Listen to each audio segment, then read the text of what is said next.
Aurelio Nava finished tying up his bedroll with the most worn-out rope in the corral, and he knew, before anyone had said it to him yet, that this dawn he would sleep far from the house where he had been born. Outside, his brother's ranch hands waited for him with their hands shoved in their pockets and their eyes fixed on the ground, as if looking him in the face cost them too much. The cold of the Durango Sierra crept in under the plank door, and at his feet, motionless, the old dog watched him as though he understood more than all those men put together. Aurelio settled the palm leaf hat that had belonged to his father, and did not say a single word.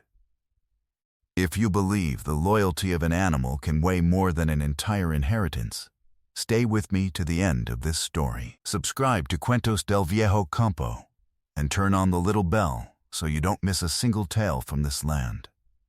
Don Serapio Nava, father of the two brothers, had died 3 days earlier, slowly and in silence, the way a fire goes out when no one throws it any more wood. They buried him on a Tuesday afternoon, under a heavy sky that never quite let its rain fall, and that same night, Fidencio, the older brother, sent for a notary from the town. The next morning, before the pot of coffee had finished boiling on the hearth, Fidencio spread a paper across the kitchen table and read out, without lifting his eyes, what he claimed was their father's last will. "The will is clear," said Fidencio, folding the paper carefully, like a man putting away a weapon. "The big house, the cattle, and the lands of the flatland are mine. To you, brother, go the dog in the stony patch by the spring, sign here, and don't make me call the authorities." Aurelio looked at the paper, looked at his brother, and then looked at the empty chair where his father used to sit every afternoon to drink his coffee. He did not raise his voice. He did not argue. He only clenched his jaw until it ached and signed with a hand that did not tremble, because his father had taught him that a man never gives anyone the satisfaction of watching him break. That same morning, while the sun was barely breaking over the hills, Fidencio ordered the hands to drag out Aurelio's cot and leave it lying in the dirt road by the gate. Don Ruperto, the oldest hand on the ranch, the one who had taught both brothers to ride when they were boys, carried the cot with his head bowed and could not bring himself to look Aurelio in the face. Doa Prudencia, the cook, crossed herself from the kitchen doorway and stepped back inside so she wouldn't have to see what was happening. "Take that flea-bitten dog with you too," said Fidencio, jerking his chin toward the animal. "It's the only thing our father meant to leave you, and even in that he was stingy." The dog was named Centavo, Penny, because when Don Serapio picked him up as a pup, skinny and shivering in the rain, he'd laughed and said the animal wasn't worth a split penny. Aurelio whistled low. The dog got to his feet, and the two of them set off down the dirt road without looking back. In his morral, he carried a change of clothes, his father's folding knife, a bit of hard tortilla, and the old patched leather collar that Centavo no longer wore. Nothing more. That was everything he had left in the world. The stony patch by the spring lay nearly 2 hours' walk away, in the highest and most forgotten corner of the Nava lands, where no one planted because they said only rocks and mesquite would grow. Aurelio arrived when the sun already beat straight down. His shirt stuck to his back and his sandals white with dust. All there was up there was an old stone shed, its roof half caved in, that back in his grandfather's day had been used to store fodder, and a few steps off, among the roots of an enormous mesquite, a spring that barely trickled a thread of water between the stones. He stood a while in the doorway of the shed, looking at that heap of rocks that was now his home. Inside it smelled of old earth and animal nests. There were cobwebs in the corners, a pile of worm-eaten firewood, and, by some miracle, a stone hearth that still worked. Through the single window came a dusty golden light that fell across the packed earth floor. And from up there you could see the whole Nava flatland spread out in the distance, green and no longer his. Centavo went in first, sniffed every corner as though he recognized the place, then came back out and lay down beside the mesquite, outside, as if that were the exact spot he had come to guard. What Aurelio did not yet know, as he swept away the dust of years with an old broom he found lying around, was that this despised stony patch was hiding something his father had kept secret for a long time, and that this secret was going to change the fate of the two brothers. That afternoon, as the sun began to drop, he heard footsteps on the road. It was Doa Prudencia, who had walked the 2 hours carrying a shawl bundled full of things. Without saying much, she handed him a clay jug, a bit of coffee, some tortillas still warm and wrapped in a cloth, and a clean blanket. "It isn't much," said the woman, not meeting his eyes, so as not to shame him. "But no one should start a night without a swallow of hot coffee. God first. This will come right, young Aurelio." "God repay you, Doa Prudencia," he answered, and it was all he managed to say, because there was a knot in his throat that wouldn't let him get out another word. The woman left before dark, to make it back down while there was still light. Aurelio lit the fire in the stone hearth, warmed the coffee in the jug, and sat in the doorway watching the sky turn ash-gray over the Sierra. Centavo lay down at his side, pressed against his leg, and for the first time in 3 days, Aurelio felt something inside him sit down as well, slowly, after having stood far too long. That night he lay on his bedroll, his father's hat hanging from a nail on the wall and the dog snoring by the door, and he slept without dreaming. The first days were nothing but quiet work. Aurelio rose before dawn, when the owls were still calling, lit the fire, and set the pot of coffee to boil with a chunk of raw sugar and a stick of cinnamon that Doa Prudencia had sent up with Don Ruperto.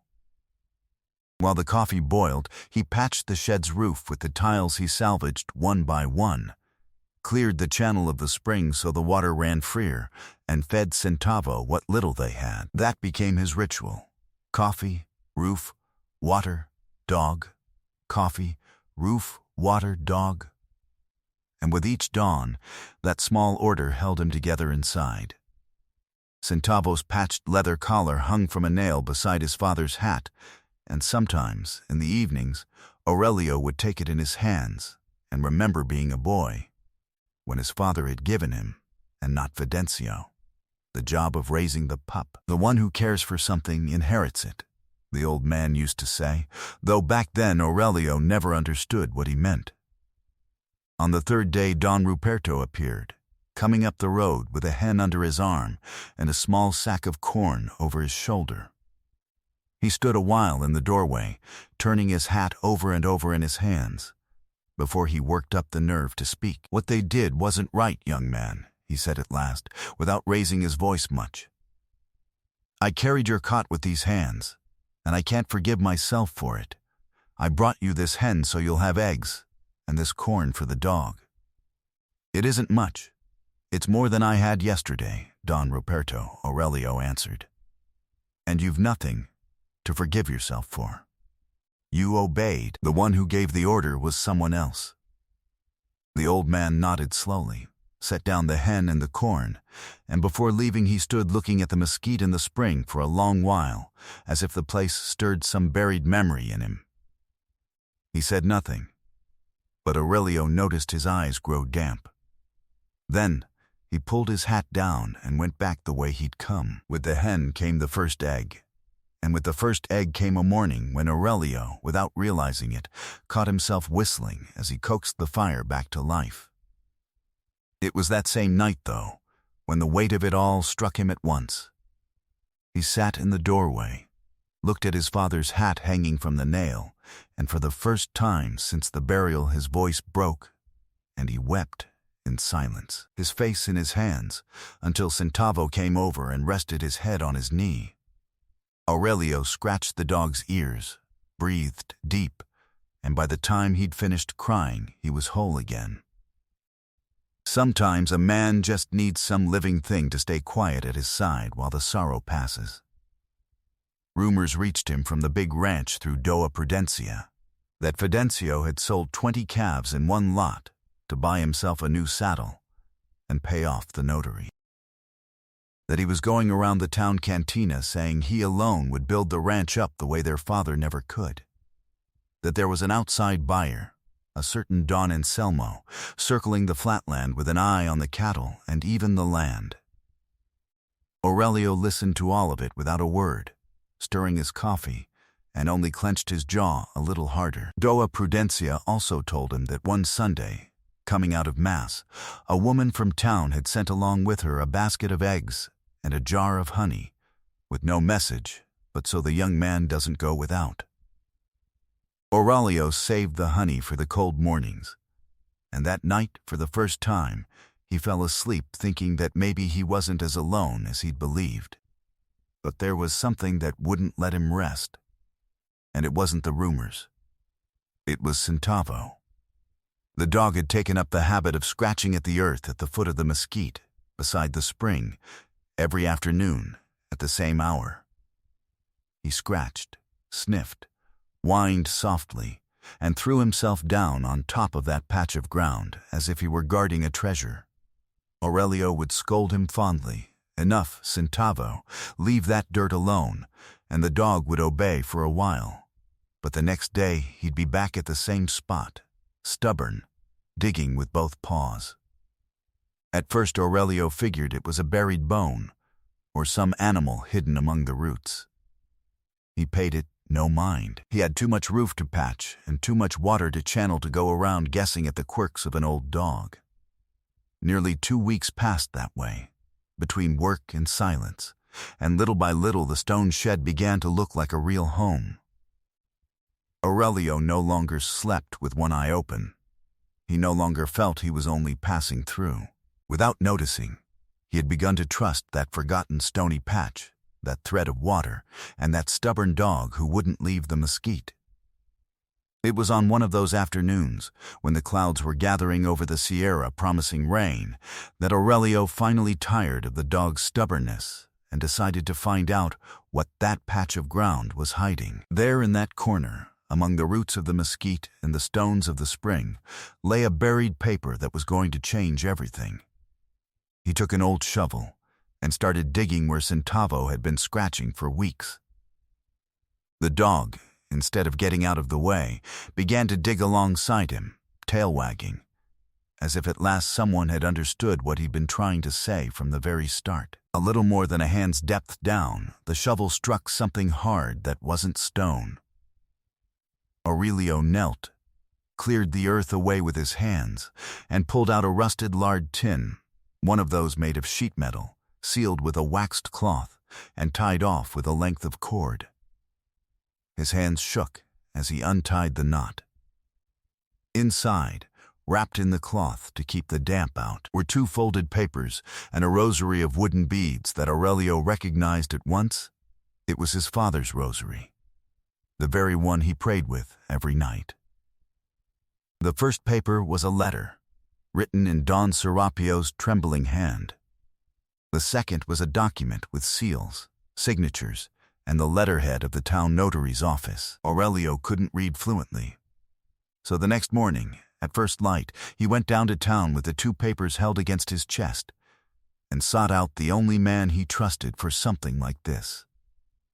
Old Don Ruperto, who in his youth had been a clerk before becoming a ranch hand. Don Ruperto put on his spectacles, held the papers up to the window to catch the light, and read slowly, his lips moving. When he finished, he took the spectacles off, wiped his eyes with the back of his hand, and looked at Aurelio with an expression the young man had never seen on him. "Young Aurelio," he said, his voice cracking, "this paper from the notary's office is your father's true will. It's dated, signed, and sealed a year before he died, with 2 witnesses. And it says something very different from what your brother read out that morning in the kitchen." Aurelio felt his heart stop. "Your father did leave Fidencio the house and the cattle, that's true," Don Ruperto went on. "But the stony patch by the spring, this land everyone looked down on, he left to you on purpose. Because this spring is the only one in the whole Sierra that never dries up in the dry season. And this other paper explains that the entire flatland, all the lands of the big ranch, depend on this water to give the cattle drink. Without this spring, the flatland is worth nothing. Your father didn't leave you the leftovers, young man. He left you the only thing that was truly worth anything. In the letter, in his trembling hand, Don Serapio explained the rest. He knew that Fidencio, the moment he closed his eyes, would grab whatever glittered: the house, the cattle, the lands of the flatland. And he knew, too, that Fidencio would scorn the stony patch without ever guessing its worth. So he had the true will drawn up in secret, hid it where no one would think to look, and entrusted its hiding place to the one creature who would never betray him, the dog who always slept over that very corner. The one who cares for something inherits it, Aurelio read again at the foot of the letter, and at last he understood what his father had been trying to tell him all his life. Aurelio sat a long while on the bench in the notary's office, the two papers on his knees and his father's rosary between his fingers. Through his mind passed, one after another, all the contempt of those days, the signature in the kitchen, the cot thrown out on the road, his brother's laugh as he said even the dog wasn't worth the trouble. And now he understood that his father, already ill and out of strength, had thought each of those moments through in advance. He had not left him defenseless. He had protected him with the one key Fidencio would never think to check: the loyalty of an old animal. Don Ruperto laid a hand on his shoulder. Your father loved you, young man. Never doubt it. It's only that fathers, sometimes, love in ways a person understands too late. Meanwhile, at the big ranch, things were beginning to go wrong for Fidencio. The outside buyer, Don Anselmo, had ridden across the flatland and realized that in the dry months the watering holes came to nothing, and that without a reliable spring his cattle would die of thirst. Without water of its own, this land is no use to me, he'd said, and he'd left without closing the deal. Fidencio, who had already spent the money in advance, began to wonder where he would get reliable water for the flatland. And someone in the cantina reminded him that the only spring that never dried up in the whole Sierra was up there, on the stony patch he himself had thrown at his brother. Not even a week had passed when, one morning, Aurelio heard the sound of a cart and horses coming up the road. It was Fidencio, with two of his hands, and the town notary, the same one who had read out that paper in the kitchen. They came wearing the faces of business, not of family. Fidencio climbed down from his horse, looked at the patched shed, the little garden beginning to green, and the spring now running clean, and twisted his mouth. I've come to do you a favor, brother, he said, pulling out another paper. This stony patch is no good to you. Sign the spring over to me and I'll give you a few pennies to set yourself up in town, like decent folk. One mouth alone doesn't need a spring. Don't make me waste my morning. Aurelio didn't answer right away. He wiped his hands on his trousers, went into the shed, and came out with the metal tin. He took out the true will and the letter, and held them out to the notary without a word. Behind him, in silence, stood Don Ruperto, who had come up that morning, and out on the road, drawn by the cart, Doa Prudencia and 2 or 3 of the ranch hands were beginning to gather. The notary read the document, went pale, read it again, and lowered his head. Everyone there knew what that silence meant. This is the valid will, Don Fidencio, said the notary, his voice tight. It's dated a year earlier, sealed, and with 2 witnesses. The one you read out that morning has no standing against this one. The spring belongs to young Aurelio. Legally, and before God, it is his. A great silence fell, the kind that weighs on a man. Fidencio looked at his brother, looked at the hands who were beginning to understand, looked at Doa Prudencia covering her mouth with her shawl, and for the first time in his life, he didn't know what to say. His face went the color of ash. We can settle it between family," he managed, all the force gone out of him now. "We're brothers, after all." Aurelio stepped closer, and when he spoke he did it without bitterness, with the calm that comes from being in the right and not needing to shout it. "I didn't come to take anything from you, Fidencio. I kept the only thing our father left me, an old dog and a spring on a stony patch. Turns out, it was everything." He paused, then added, looking him in the eyes, "Blood divided up the inheritance, brother. But loyalty divided up the truth." Fidencio found no answer. He turned on his heel, mounted his horse, and rode back down the road without looking behind him, while the notary gathered his papers and the ranch hands took off their hats as they passed Aurelio with that quiet respect they had denied him before. No one laid a hand on him. No one raised a fist. There was no need. That morning Fidencio lost something no inheritance can buy back, the respect of the people who had watched him grow up. The news reached the town before the cart did. By that afternoon there wasn't a mill or a cantina where they weren't telling how Don Serapio's younger son, the one they'd thrown out with the clothes on his back and a flea-bitten dog, had turned out to own the only spring in the whole Sierra. The same people who had looked away when he was cast out now took off their hats at the mention of his name. Doa Prudencia, who had seen him leave the big house with nothing, wept for joy kneading her bread that night, and told anyone who would listen, "I always knew that boy had an honest heart. Heaven is slow, but it doesn't forget." And at the big ranch, they say, Fidencio sat alone at the long table, in the house he had coveted so badly, and for the first time he felt how empty it was.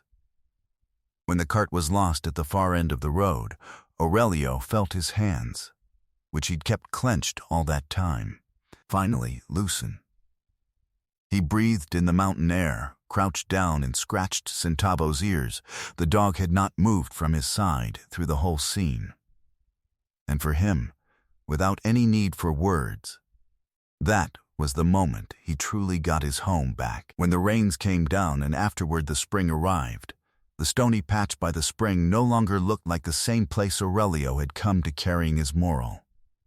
The water from the spring, channeled patiently through little stone ditches, now ran down to a small plot of corn and beans, and beyond that gave drink to half a dozen calves Don Ruperto had helped him get. It smelled of wet earth, of coffee on the boil, and of the bread Doa Prudencia baked in the big hearth they had all raised together. The stone shed had a new roof, a mesquite door, and beside that door, in a place of honor, an old blanket where Centavo slept away the afternoons in the sun, his muzzle gone gray now, old and pampered, as a dog deserves who kept a secret his whole life long. On Sundays Don Ruperto and Doa Prudencia would come up, and sometimes even the town priest, who one afternoon blessed the spring and said, smiling, that God knew very well why he hid his best gifts in the places men looked down on. The ranch folk began to come up for water when the flatland dried out, and Aurelio never turned anyone away with an empty jug, not even his brother's hands. One of those afternoons, sitting in the doorway with a jug of coffee between their hands, Don Ruperto watched the spring run and spoke slowly. "Your father was wiser than we knew, young man." "It wasn't only my father, Don Ruperto," Aurelio answered, looking at the dog asleep by the door. "It was this animal, who stayed and guarded the truth when everyone else walked away." Sometimes, inside someone who looks defeated, everything that truly matters lies hidden, and all it takes is for someone to have the loyalty to stay at his side long enough for it to come to light. Blood hands out surnames and inheritances, but loyalty, the kind that doesn't speak, the kind that simply stays, hands out something far harder to inherit. the truth. And in the end, the truth always finds a way to surface, even if it has to wait years buried under a mesquite, guarded by an old dog no one gave a single penny's worth. And you? Who stayed at your side, asking for nothing, right when everyone else turned around and walked away? If this story touched something in your heart, leave me a comment telling me from what corner of Mexico, or of the world, you're keeping me company. Give it a like so more people can hear it, subscribe to Cuentos del Viejo Campo and turn on the little bell, and share it with someone who needs the reminder that loyalty is worth more than any inheritance. I'll see you in the next story, here in the old country.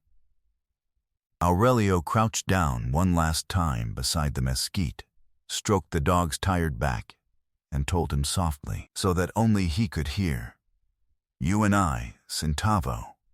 Turns out, we're the richest of them all."